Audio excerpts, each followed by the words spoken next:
नमस्कार, आप देख रहे हैं 10 का दम। आपके साथ मैं हूं कंचन डोगरा नेगी और इस वक्त की बड़ी खबर जो प्रदेश से निकलकर आ रही है वो आपको बताएंगे, जो बिजनौर से है, जिसमें मंडवार थाना इलाके के इमामपुर गांव में एक सिरफिरे आशिक की बेरहमी का शिकार होती है युवती। मेरठ में इलाज के दौरान इस युवती ने दम तोड़ दिया है। युवती पर एक युवक ने चाकुओं से कई बार हमला किया था, जिससे युवती गंभीर रूप से घायल होती है। बिजनौर से हायर सेंटर रेफर की गई और आरोपी ने अब खुद को भी हमला करके घायल कर लिया। ज्यादा जानकारी लेते हैं मेरे सहयोगी शकील से, जो बिजनौर से हमारे साथ इस समय मौजूद हैं। बिजनौर का ये मामला बिल्कुल कपा देने वाला है। शकील, विस्तार से बताइए और अब डॉक्टर क्या कुछ बोल रहे हैं। देखिए, मैं बताना चाहता हूँ, मंडावर थाना क्षेत्र के इनामपुरे की घटना है। एक सिरफिरे आशिक ने जो एक तरफा प्यार करता था लड़की से, उसने उसके लड़के के घर में जाके चाकू से गोदकर उसकी हत्या कर दी। गंभीर स्थिति में पहले युवती को मेरठ रेफर किया गया था, जहां उसने दम तोड़ दिया है। पुलिस की बात करें तो पुलिस के आला अधिकारियों ने मुकदमा दर्ज कर लिया है लड़के के खिलाफ। लड़के ने लड़की को चाकू मारने के बाद खुद भी अपने आप को भी घायल कर लिया था। डॉक्टर, ये चाकुओं से जो लड़की को गोदा गया, इसी को वजह बता रहे हैं लड़की की जान जाने की? देखिए, मैं आपको बताना चाहता हूँ, ये एक तरफा प्यार का मामला है। जो मरहूम है वो समरीन से एक तरफा प्यार करता था। समरीन की शादी होनी थी, वो शादी तय हो गई थी अगले महीने। इससे लेकर वो नाराज था मरहूम। इस नाराजगी को लेकर उसने चाकू से गोद के अपनी प्रेमिका की हत्या कर दी। बहुत शुक्रिया आपका शकील इस जानकारी के लिए। तो बेहद दुखद ये खबर, इस युवती की जान जा चुकी है। सिरफिरे आशिक ने इस युवती की जान ले ली चाकू से गोदकर। आगे बढ़ेंगे और सहारनपुर की खबर आप तक पहुंचाएंगे, जहां पर पुलिस और बदमाशों के बीच में मुठभेड़ हो गई है। 20,000 के इनामी बदमाश चैंपियन को गिरफ्तार किया गया है। तीतरों के सालेर चौराहे पर चेकिंग कर रही स्वॉट टीम और क्राइम ब्रांच की टीम पर बाइक सवार 2 बदमाशों ने फायरिंग की, जिसके बाद बदमाश मौके में फायदा उठाते हुए फरार हो जाते हैं। पुलिस ने बदमाशों का पीछा किया और जवाबी फायरिंग में पुलिस की गोली लगी एक बदमाश को पैर में, जिससे बदमाश घायल होकर गिर गया, जबकि दूसरा बदमाश मौके का फायदा उठाकर फरार होने में कामयाब रहा। चेकिंग के दौरान मोटरसाइकिल सवार 2 युवकों को रोकने का प्रयास किया गया, तो वो रुके नहीं और भागने लगे। पुलिस पार्टी द्वारा जो पीछा किया गया, ब्राइट होम स्कूल के पास उनके द्वारा पुलिस पार्टी पर जान से मारने की नीयत से फायरिंग की गई। पुलिस द्वारा की गई आत्मरक्षार्थ फायरिंग में एक बदमाश को चोट लगी है और दूसरा अंधेरे का फायदा उठाकर भाग गया। एनकाउंटर की खबर आपको दिखाएंगे, जिसमें नोएडा में देर रात पुलिस और बदमाशों के बीच में मुठभेड़ हो जाती है। सेक्टर 49 इलाके में हुई मुठभेड़ में एक बदमाश के पैर में गोली लगने से वो घायल हुआ, तो वहीं दूसरा बदमाश अंधेरे का फायदा उठाकर फरार हो गया। पुलिस पकड़े गए बदमाश के आपराधिक इतिहास को खंगालने में जुटी हुई है। उसके कब्जे से कुछ सामान भी मिला है, तमंचा बरामद किया गया है, साथ ही बाइक भी बरामद कर ली गई है उसकी। और अब खबर अमरोहा से, जहां पर युवक की घर में घुसकर हत्या कर दी गई है, जिससे पूरे इलाके में दहशत का माहौल है। बताया जा रहा है कि आपसी विवाद में युवक को गोली मारी गई, जिसके बाद हमलावर मौके से फरार हो गए। मामला हसनपुर कोतवाली इलाके के डोमखेड़ा गांव का है। पुलिस मामले की छानबीन में जुटी हुई है। आरोपी युवक की तलाशी की जा रही है।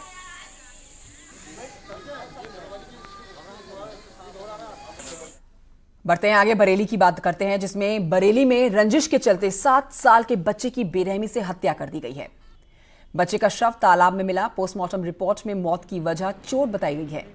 बच्चा शुक्रवार को खेलते वक्त घर से निकलने के बाद लापता हुआ और पुलिस का कहना है कि इस पूरे मामले में 6 लोगों के खिलाफ नामजद FIR दर्ज करके दबिश दी जा रही है। तालाब में इसकी डेड बॉडी मिली। इसके शरीर पर कुछ चोट के निशान थे। पोस्टमार्टम कराने पर इसकी मौत चोटों से आनी दर्शाई गई है। नामजद मुकदमा इसमें 6 लोगों के खिलाफ लिखा गया है, जो पुरानी रंजिश जिनसे बताई जा रही थी। शीघ्र ही अभियुक्तों की गिरफ्तारी करके और इस केस में कार्रवाई की जाएगी। प्रदेश की कोरोना अपडेट आपको देंगे और 10 बड़ी बातें कोरोना से जुड़ी हुई आपको बताएंगे प्रदेश की, जिसमें भारत में अब तक कुल 2,46,628 कोरोना पॉजिटिव मामले सामने आए। पहली बड़ी बात।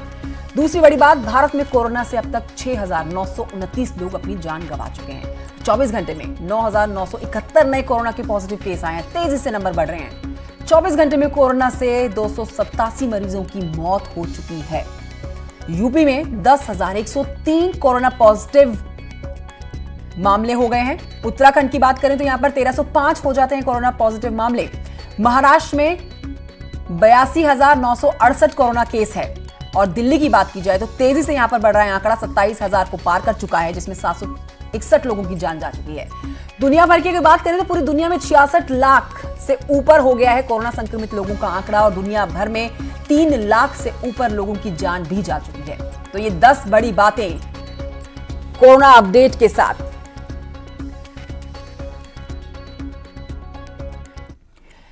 अनलॉक 1 में मिली छूट के बाद शहर बदल रहे हैं, बाजारों में लोगों की भीड़ देखने को मिल रही है। अब इस पर हम और जानकारी लेंगे, हमारे तमाम संवाददाता हमारे साथ मौजूद है। हमारे साथ अलाउद्दीन है लखनऊ से, निखिल हमारे साथ मेरठ से हैं, अमित हमारे साथ नोएडा से हैं। इन सबसे हम बात करेंगे। सबसे पहले अलाउद्दीन की तरफ रुख करते हैं, राजधानी लखनऊ में इस समय मौजूद है उत्तर प्रदेश की। अलाउद्दीन, जिस तरह से हम अनलॉक 1 में हैं और कल से तो और ज्यादा लोगों को छूट मिलेगी, मॉल्स जाना शुरू हो जाएगा, रेस्टोरेंट जाना शुरू हो जाएगा, मंदिर में जाना शुरू हो जाएगा। अब इस लिहाज से देखिए तो सरकार के पास बहुत सारी चुनौतियां हैं। सिस्टम क्या आपको लग रहा है इस समय आपकी आंखों के सामने कि कल से जो सलीके से, सही तरीके से लोगों को सोशल डिस्टेंसिंग का पालन करते हुए धार्मिक स्थल जाने की इजाजत होगी, रेस्टोरेंट, मॉल जाने की इजाजत होगी, वो आपको लगता है ऐसा होता हुआ नजर आ रहा है? जमीनी हकीकत क्या दिख रही है अलाउद्दीन? देखिए, स्थानीय प्रशासन के सामने जो चुनौती सबसे बड़ी है, उससे बड़ी चुनौती आम लोगों के सामने होगी, जिन लोगों को तमाम छूटें मिल रही हैं। अब आप ये जान जाइए कि 10,000 से ऊपर का आंकड़ा सिर्फ उत्तर प्रदेश का हो गया है और कोई ऐसा दिन नहीं है जब 300 से ऊपर पॉजिटिव केसेस नहीं मिल रहे हैं। और ख़ासतौर से लखनऊ की अगर बात करें तो लगातार जो है दहाई के आंकड़े में आंकड़ा लखनऊ में रह रहा है, 16 से लेकर के 20-22 के बीच में आंकड़ा रह रहा है। तो ऐसे में तमाम लोगों के सामने जो चुनौतियां हैं वो निजी तौर पे बहुत ज़्यादा हो जाएंगी, क्योंकि सरकार ने एक सख्त गाइडलाइन ज़रूर बना दी है, लेकिन जब तक ज़मीन पर सख्ती से उस पर अमल नहीं किया जाएगा तब तक हालात बेहतर नहीं होंगे। अब आप समझ सकते हैं कि लखनऊ का जो चारबाग है, जो श्रमिक एक्सप्रेस आई उसके बाद करीब 40 लोग जीआरपी के अब तक संक्रमित हो चुके हैं। तो ऐसे में तमाम लोग जो मॉल्स में जाएंगे और गैदरिंग जब बड़ी होगी और रूल्स रेगुलेशन को तोड़ेंगे तो ऐसे में स्थानीय प्रशासन, जिला प्रशासन या स्वास्थ्य विभाग बहुत कुछ नहीं कर पाएगा। तो ऐसे में अब आम लोगों की जिम्मेदारी है कि बहुत ज़रूरी हो तभी निकलें और जिस तरह से जो नियम कानून बनाए गए हैं उसका अच्छे से पालन किया जाएगा। ठीक है, हालात ये एक बेसिकली अलाउद्दीन समझ सकते हैं ये चेन है कि केंद्र सरकार ने राज्य सरकार को जिम्मेदारी दी, राज्य सरकार अब वहां राज्य की पुलिस को ये जिम्मेदारी दे रही है। अब लोगों के ऊपर खुद की ये दिमागी इनकी क्षमता होनी चाहिए समझने की कि कितना तरीके से, कितना सलीके से सोशल डिस्टेंसिंग को और उन गाइडलाइंस को फॉलो करना है जो राज्य सरकार ने जारी की है। हम मेरठ की तरफ रुख करते हैं और मेरठ से निखिल हमारे साथ मौजूद है। निखिल, लेकिन अभी तक जो तस्वीरें हम मेरठ की अपने लोगों को दिखा रहे हैं, व्यूअर्स को दिखा रहे हैं, उसमें लगता नहीं है कि सोशल डिस्टेंसिंग का लोग पालन कर रहे हैं। ऐसा ही है कि लोगों को और भी ज्यादा समझना होगा। प्रशासन ने छूट दी है, जो शहर के कंटेनमेंट जोन के बाहर के इलाके हैं उन्हें खोला गया है, लेकिन लोगों को समझना होगा कि वहाँ सोशल डिस्टेंसिंग का पालन करें ताकि कोरोना संक्रमण से मुक्ति पा सके। लेकिन आंकड़ों की अगर बात करें, लगातार आंकड़ा बढ़ता जा रहा है। अभी यहाँ आंकड़ा 502 के आसपास पहुंच गया है कोरोना संक्रमण का। वहीं एक्टिव केसेस की बात करें तो 98 एक्टिव केस हैं, तो बहुत ज्यादा एक्टिव केस सामने आ रहे हैं। रोजाना आंकड़ा बढ़ता जा रहा है। चुनौती और भी ज्यादा बढ़ गई है क्योंकि अब बाजार खुलने लगे हैं। जो कंकरखेड़ा है, पल्लवपुरा में और जो आउटर एरियाज है, चाहे प्रताप करें, किला रोड की बात करें, ये प्रशासन ने खोलने बिल्कुल। और ऐसा लगता है कि कुछ ही घंटों में हम पूरे देश में 2.5 लाख के आंकड़े को पार कर लेंगे। और जिस तरह से देश में कोरोना संक्रमित लोगों के नंबर बढ़ रहे हैं, उतनी ही तेजी से उत्तर प्रदेश में भी बढ़ रहे हैं और 10,000 को हम पार कर चुके हैं। अमित से अपडेट ले लेते हैं, नोएडा में इस समय मौजूद है। अमित, क्या अपडेट आपके पास है? नोएडा में भी कल से जो धार्मिक स्थल हैं और जितने रेस्टोरेंट, मॉल्स हैं वो खोले जाएंगे, वहां पर एक सीमित मात्रा में लोगों को भेजा जाएगा, लिमिटेड लोगों को भेजा जाएगा, जिसके लिए अब प्रशासन ने पूरी सख्ती दिखानी शुरू कर दी है।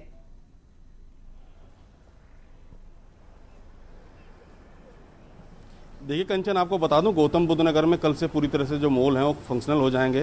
गौतम बुद्ध नगर में मॉलों की संख्या बहुत ज़्यादा है, उनमें सैनिटाइजर का काम किया जा रहा है। लोगों को सोशल डिस्टेंसिंग के लिए जगह जगह घेरे बनाए जा रहे हैं, कुछ अल्टरनेट दुकानें खुलेंगी, ओड इवन के माध्यम से दुकानें खोलने की बात कही जा रही है मॉल के अंदर भी।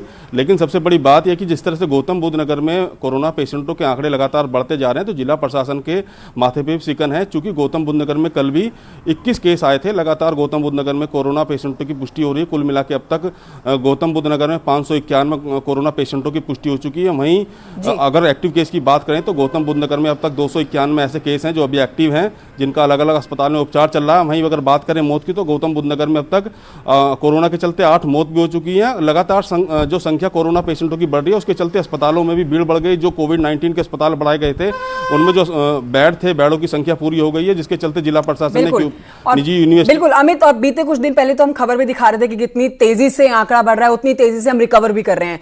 लेकिन अब जो कोरोना संक्रमित लोगों के नंबर बढ़ रहे हैं तेजी से, उसमें रिकवरी रेट बहुत नीचे रह गया है। श्याम तिवारी भी हमारे साथ कानपुर से मौजूद है, उनसे एक अपडेट ले लेते हैं। श्याम तिवारी, कानपुर से क्या अपडेट देंगे हमारे दर्शकों को आप?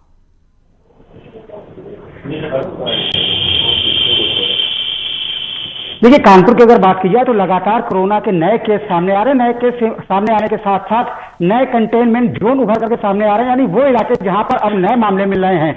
आपको बता दें कि अगर 24 घंटे की बात की जाए तो 19 नए मामले सामने आए हैं और एक्टिव केसेस जो हैं उनकी संख्या भी बढ़कर के 175 के आसपास हो गई है। आपको बता दें कि ये संख्या जो थी वो 17 तक पहुंच गई थी कानपुर में, यानी कि रिकवरी रेट का आंकड़ा तकरीबन 90% के ऊपर था। लेकिन अब तेजी से जो कोरोना पेशेंट है वो लगातार बढ़ जा रहे हैं और उसका दायरा भी बढ़ रहा है, नए नए एरिया उभर रहे हैं, जिसके चलते प्रशासन के सामने दिक्कतों का सामना करना पड़ा प्रशासन को, क्योंकि वहां पर पुलिस की तैनाती की जा रही है। इसके अलावा जो कंटेनमेंट जोन है वहां पर जो खाना पानी की व्यवस्था है, जो दैनिक उपयोग की चीजें हैं उनको उपलब्ध कराना, वो भी प्रशासन के लिए चुनौती है। इसके अलावा जब कल से तमाम और व्यवस्थाएं शुरू हो जाएंगी, यानी कि मंदिर हैं, मस्जिद हैं, गुरुद्वारे हैं, पूजा स्थल हैं, इसके अलावा रेस्टोरेंट और जो मॉल खोले जाएंगे, इसके बाद समस्या और बढ़ सकती है, क्योंकि इतना जो पर्याप्त पुलिस और जो प्रशासन के लोग हैं उनका कहीं ना कहीं फोकस जो बढ़ रहा है कंटेनमेंट जोन है। इसके अलावा जो ओपन एरियाज है वहां पर उतनी सख्ती नहीं बरती जा रही है। हालांकि कल कानपुर में आईजी ने अपना खुद का चालान कटा करके एक मैसेज देने का प्रयास किया कि सख्ती बरती जाएगी, क्योंकि उन्होंने अपना खुद का 100 रुपए का चालान कराया, क्योंकि उन्होंने मास्क नहीं लगाया हुआ था। जी ठीक है श्याम तिवारी, बहुत शुक्रिया आपका कानपुर से इस अपडेट के लिए। तमाम संवाददाताओं का शुक्रिया अदा करना चाहूंगी। साथ ही उनको कहेंगे आप प्लीज आप लोग भी अपना ध्यान रखिए, आप लोग ग्राउंड जीरो पे हैं।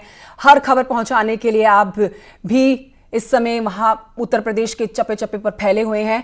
और अब कल से 8 तारीख के बाद से तमाम धार्मिक स्थल खोल दिए जाएंगे, रेस्टोरेंट मॉल खोल दिए जाएंगे, तो इससे कोरोना संक्रमण का खतरा और बढ़ेगा। हम आगे बढ़ेंगे और बात करेंगे कल से देश भर में धार्मिक स्थल जो खोले जाएंगे, उस लिहाज से मंदिरों में साफ सफाई की पूरी व्यवस्था की जा रही है। सहारनपुर के प्रसिद्ध हनुमान मंदिर को सैनिटाइज किया जा रहा है। घंटाघर चौराहे पर हनुमान जी की मूर्ति है, जिसको खोलने से पहले नगर निगम के कर्मचारी सैनिटाइजर का काम कर रहे हैं। तस्वीरें आपके सामने। कल से धार्मिक स्थल खुलेंगे, भक्त पहुंचेंगे भगवान के दर्शन करने के लिए, उससे पहले सैनिटाइजेशन का काम चल रहा है। मंदिर परिसर को, पूरे मंदिर को सैनिटाइज किया जा रहा है। हनुमान जी का बेहद प्रसिद्ध मंदिर, जहां पर सैनिटाइजेशन का काम चल रहा है।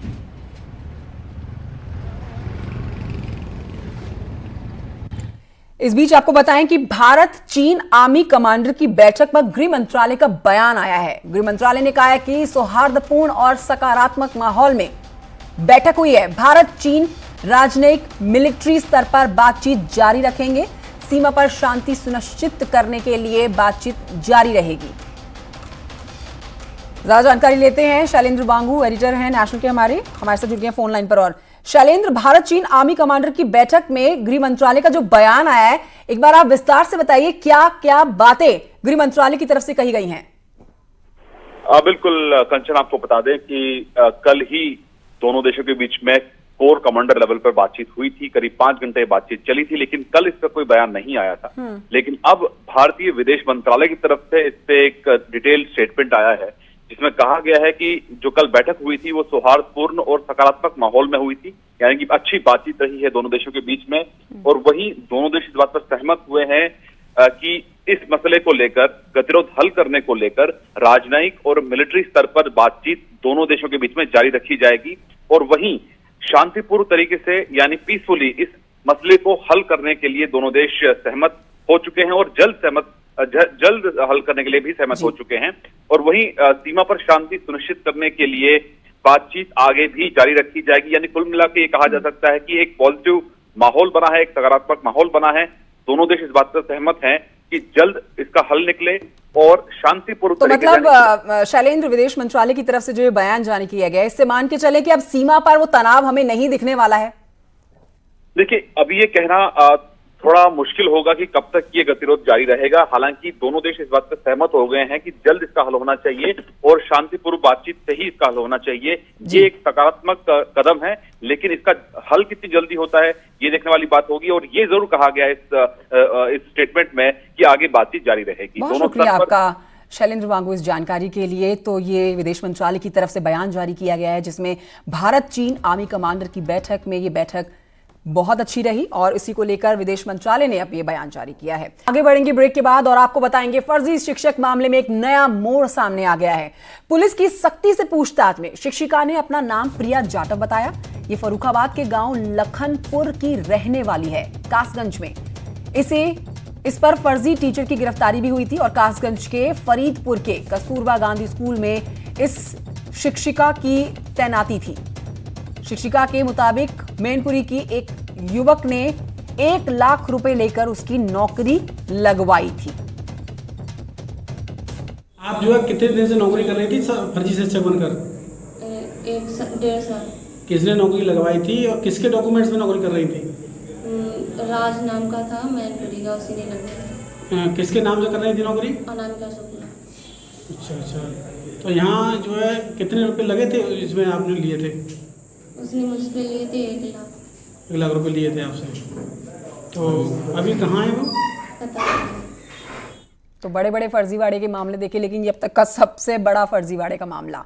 25 जिलों में नौकरी करने वाली मैनपुरी की शिक्षिका की गिरफ्तारी के बाद बाराबंकी में ऐसे ही जालसाजी का भी एक मामला सामने आया। नाम बदलकर शिक्षक की नौकरी करने वाले हेडमास्टर सहित 3 अध्यापकों का खुलासा हुआ है। इनकी सेवा समाप्ति की कार्रवाई शुरू कर दी गई। आरोपी शिक्षकों को 15 दिन का मौका दिया गया जिसमें वो दस्तावेज दिखाकर अपना पक्ष रख सकते हैं। हमने विज्ञप्ति प्रकाशित करा करके और 15 दिन का समय दिया हूं कि अपने मूल शैक्षिक अभिलेख यहाँ प्रस्तुत करें। सबसे बड़ी बात तो ये है कि यह तीनों शिक्षक जिनके बारे में प्रथम दृष्टया हमें जानकारी प्राप्त हुई कि यह वो व्यक्ति हैं ही नहीं जिनके नाम पर ये नौकरी कर रहे हैं। तो कार्रवाई चल रही है। ऐसे ही एसटीएफ भी कई शिक्षकों के बारे में भी अपना खोजबीन कर रही है। आगे बढ़ेंगे और बुलंदशहर से कोरोना से जुड़ी एक बड़ी अपडेट आ रही है जिसमें 20 नए कोरोना के मामले सामने आए हैं। जिले में कोरोना पॉजिटिव की संख्या अब 200 हो गई है। ज्यादातर मामले सिकंदराबाद कस्बे से हैं। कानपुर में एसटीएफ और बिठूर पुलिस ने अंतर्राष्ट्रीय तस्कर गिरोह का पर्दाफाश किया। पुलिस ने नेपाल से तस्करी कर भारत लाई गई चरस को बरामद किया है जिसकी अंतर्राष्ट्रीय बाजार में कीमत करीब 1.25 करोड़ रुपए आंकी गई है। पुलिस ने इस मामले में 2 तस्करों को भी धर दबोचा।